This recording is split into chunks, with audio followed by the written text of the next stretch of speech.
कभी भी जीवन में किसी की मदद करते समय यह अहंकार न करें कि आप उसे कुछ उपहार दे रहे हैं। हो सकता है कि आप अपने पिछले जन्मों का कर्ज ही चुका रहे हों। जय श्री कृष्णा दोस्तों, आप देख रहे हैं हमारी नई श्रृंखला गीता का ज्ञान। आप हमें फॉलो करना न भूलें, क्योंकि यहाँ आपको वो वीडियो मिलती रहेंगी जो आपके जीवन में एक ठहराव लेकर आएंगी। हमारा प्रयास है कि हम श्रीमद् भगवद गीता के विभिन्न अध्यायों से जो सीखा जा सकता है उसे आप तक जरूर पहुंचाएं। अध्याय 3 में हमने बात की थी कि कैसे भगवान श्री कृष्ण ने अपने मित्र अर्जुन को आश्वस्त किया था और बताया था कि जो भी मनुष्य श्रद्धा पूर्वक उनके दिखाए मार्ग पर चलता है वह अपने कर्मों के बंधनों से मुक्त हो जाता है और मोक्ष प्राप्त करता है। उन्होंने 2 मार्ग बताए हैं, ज्ञान योग और कर्म योग। निष्काम कर्म योग में आपको कर्म करना होगा और जो यज्ञ है उसे कार्य रूप में परिणत करना ही कर्म है।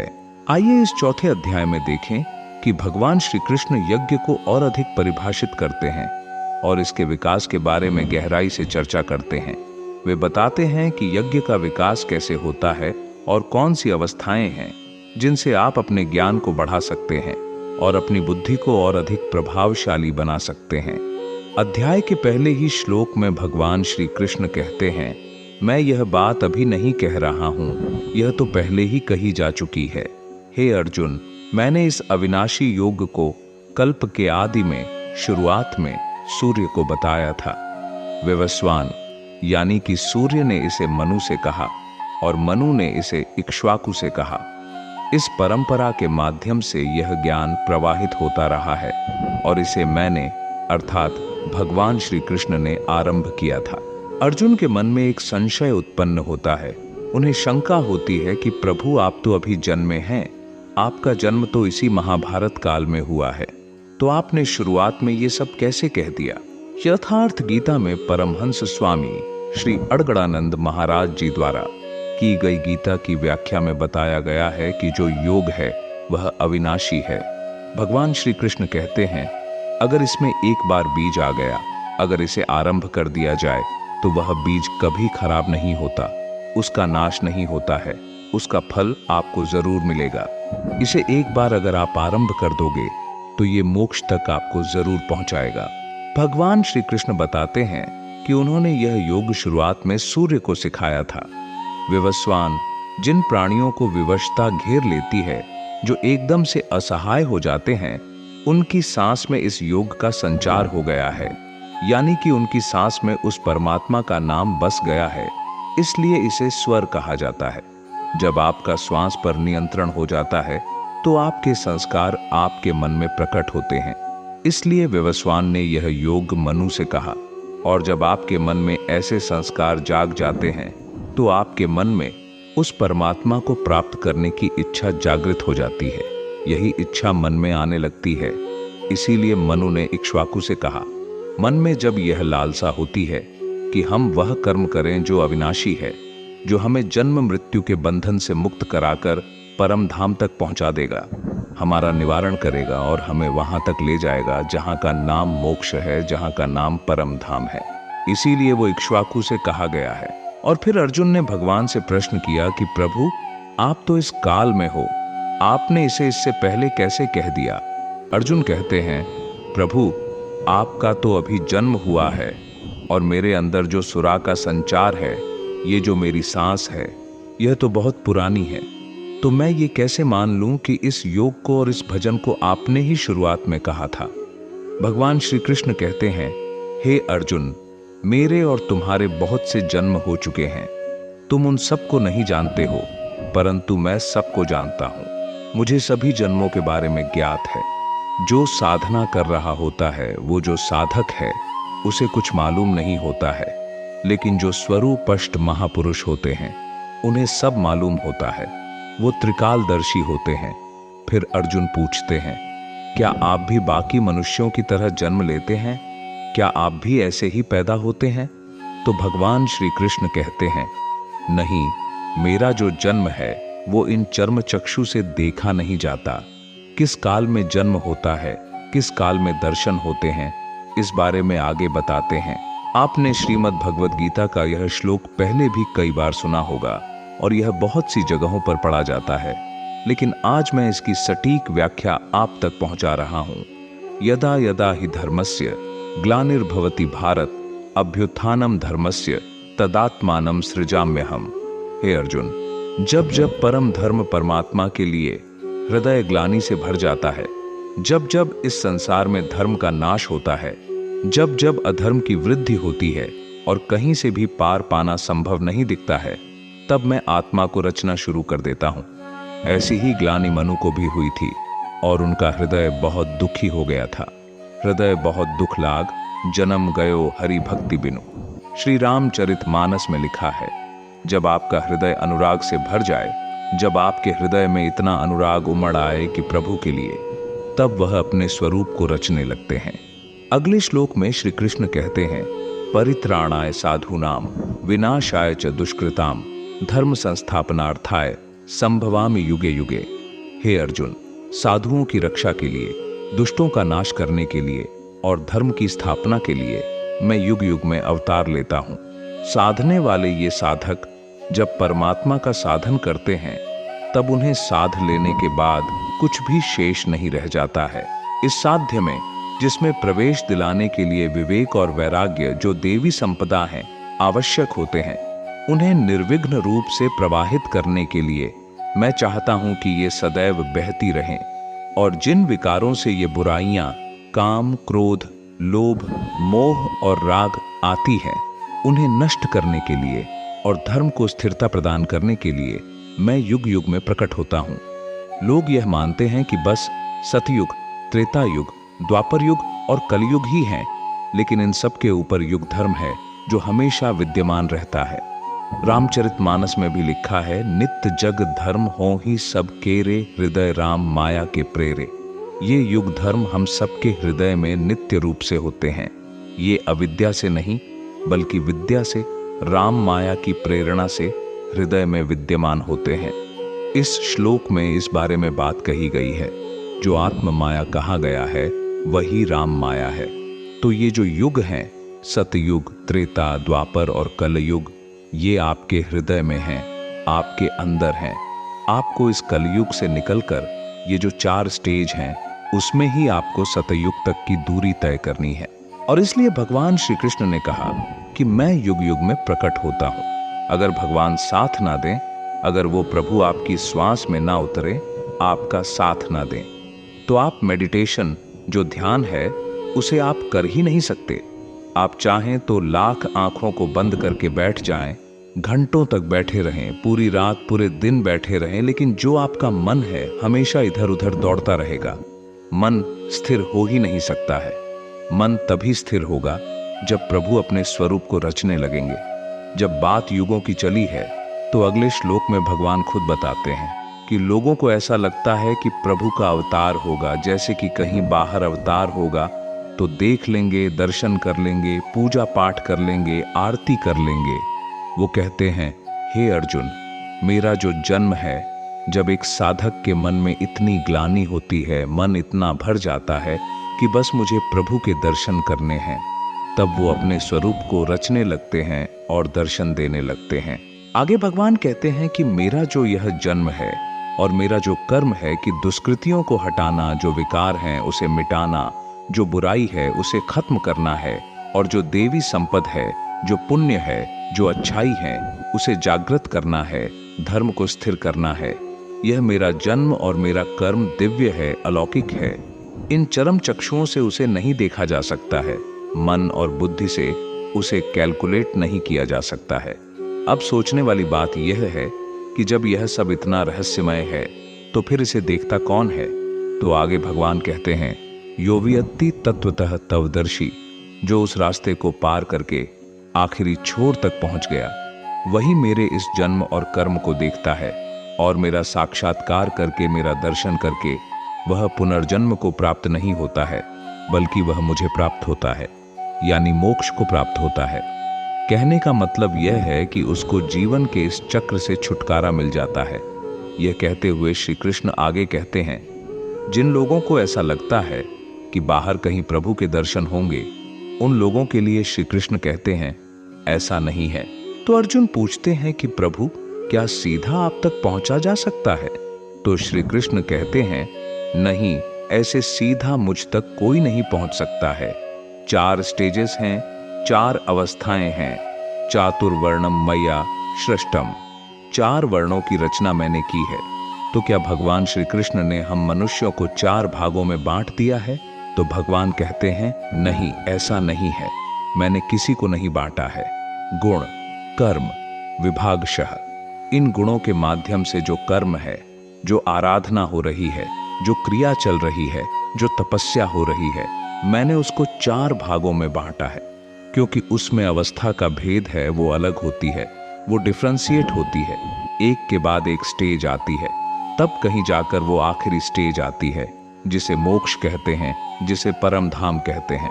आप 2 घंटे के लिए ध्यान में बैठ जाएंगे, लेकिन जिस मन को उसमें लगना चाहिए, जो मेडिटेशन में होना चाहिए, वो मन तो इधर उधर भटकता रहता है।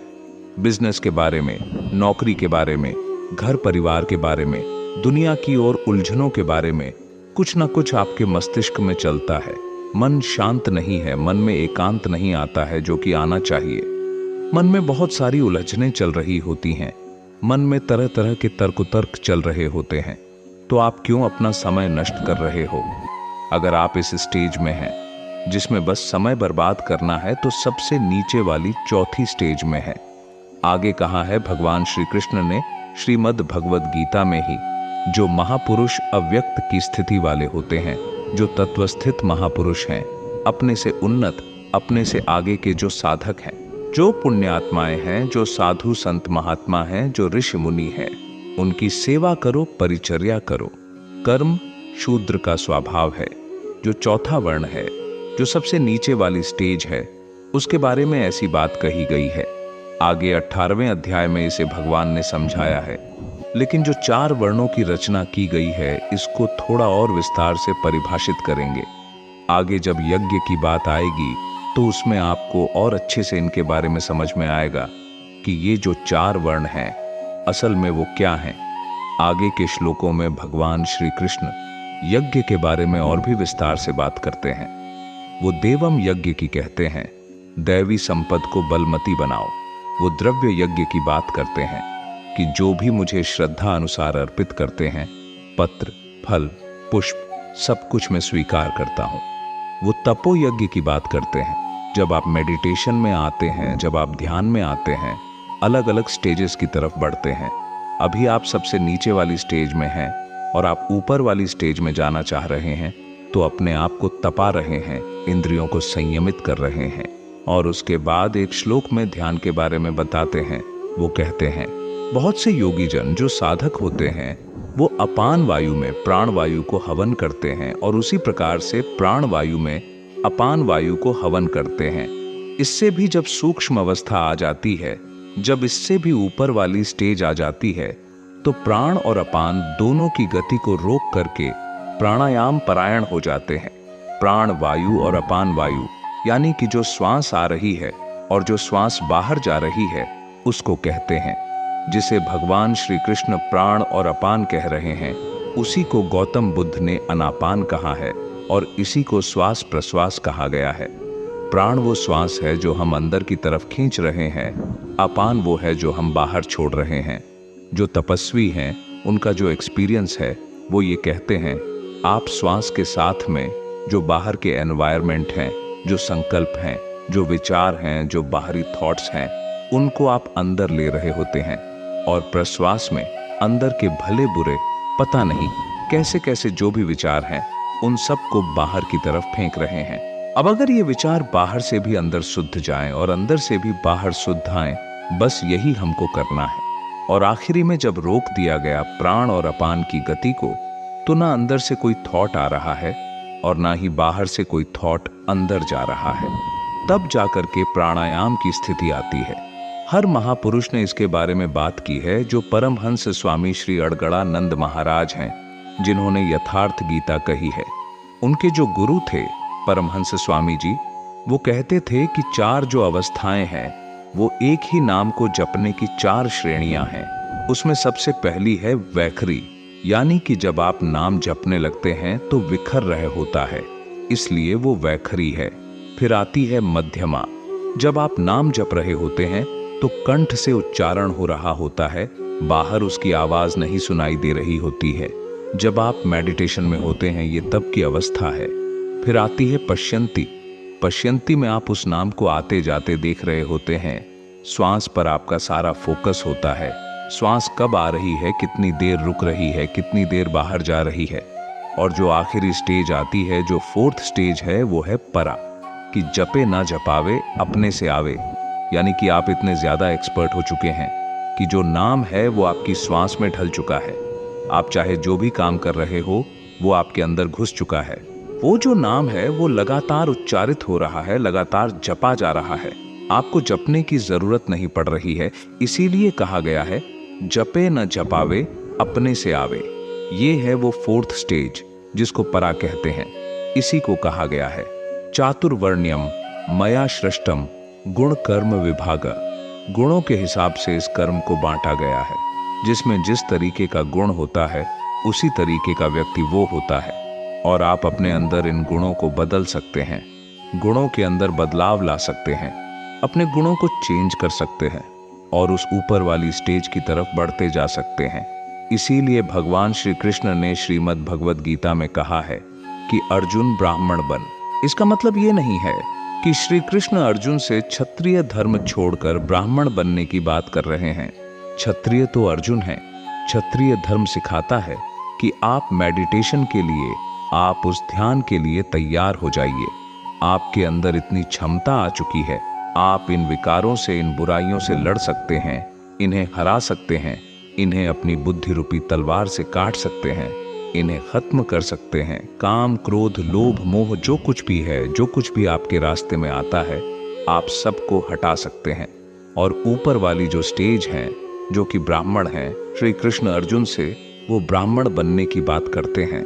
उन्होंने अर्जुन से यह नहीं कहा है कि आज के जमाने में जो क्षत्रिय ब्राह्मण हैं वो बनने के लिए भगवान नहीं कहते हैं। वो कहते हैं कि आपको ब्राह्मण बनना है, मतलब अगली स्टेज की तरफ जाना है, उस आखिरी छोर की तरफ जाना है जिसे यहाँ परा कहा गया है। जब आप मेडिटेशन में जाते हैं, जब आप ध्यान में जाते हैं, जब आप अपने आप को अपने अंदर की तरफ खींच कर ले जाते हैं, अपने आप से चिंतन करना शुरू करते हैं, तो यही कहा जाता है कि आपको ब्राह्मण बनना है, इस स्टेज से और ऊपर उठना है और फिर उससे भी और ऊपर उठकर परमात्मा तक की जो दूरी है उसे आपको तय करना है। एक बार फिर भगवान श्री कृष्ण अर्जुन को याद दिलाते हैं, उसको बताते हैं कि इस यज्ञ का परिणाम क्या है। वो कहते हैं, हे कुरुश्रेष्ठ अर्जुन, यज्ञ सृष्टा अमृत भुजो।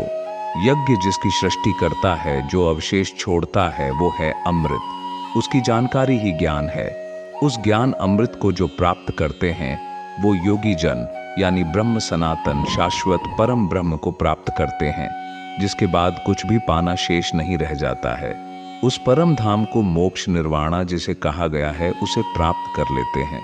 और एक बार फिर से श्री कृष्ण कहते हैं, हे अर्जुन, तू तत्वदर्शी महापुरुष जो उस रूप में स्थित है, उनके पास जाकर के प्रणाम कर, अपने अहंकार का त्याग कर। बहुत लोगों को लगता है कि हमारे पास बहुत सारा ज्ञान है, हमने तो बहुत सारी डिग्री ली है, हमने बहुत पढ़ाई की है, हमें तो सब आता है। वो सारा ईगो साइड करके शरण में जाना होता है, क्योंकि अर्जुन ने भी कहा था, भगवान मैं आपकी शरण में आ चुका हूं। तो यहाँ याद दिलाते हैं कि आपको शरण में जाना है, सेवा करनी है निष्कपट भाव से, कोई कपट नहीं होना चाहिए। मन में प्रश्न करना है और उस ज्ञान को प्राप्त करना है। आप भी उस तत्व को जान सकते हैं। इस चौथे अध्याय का नाम है यज्ञ स्पष्टीकरणम, नाम चतुर्थो अध्याय, यानी चौथा अध्याय। इसमें यज्ञ को स्पष्टीकरण दिया गया है, उसको भी स्पष्ट किया गया है, और कर्म क्या है उसको भी स्पष्ट किया गया है। आपको प्राण और अपान की गति को रोककर प्राणायाम परायण होना है। लेकिन उसके लिए वो चारों स्टेजेस जो हैं, जिसे किसी ने वैखरी, मध्यमा, पश्यंती, परा कहा है, किसी ने कुछ अलग अलग नाम दिए हैं। वो 4 वर्ण बताए गए, ब्राह्मण, क्षत्रिय, वैश्य, शूद्र, और आगे अलग अलग अध्यायों में जब हम बढ़ेंगे, जो और सारी भ्रांतियां आपके माइंड में हैं और सारे जो कंफ्यूजन्स होंगे वो सारे क्लियर होंगे। ये सारी बातें हम आप तक पहुंचा पा रहे हैं क्योंकि हम पढ़ने की कोशिश करते हैं। यथार्थ गीता को अगर आप और ज्यादा जानना चाहते हैं तो आप जरूर इसे पढ़ें। आप फ्री में इस बुक को ऑर्डर करके मंगवा सकते हैं। हर मनुष्य को इसे पढ़ना चाहिए। तो चौथे अध्याय में बस इतना ही। जल्द हाजिर होते हैं अगला अध्याय लेकर। हमें फॉलो जरूर करें। वीडियो को अपने यार, दोस्तों और सगे संबंधियों के साथ जरूर शेयर करें और कमेंट करके बताएं कि वीडियो कैसा लगा। तब तक के लिए जय श्री कृष्णा।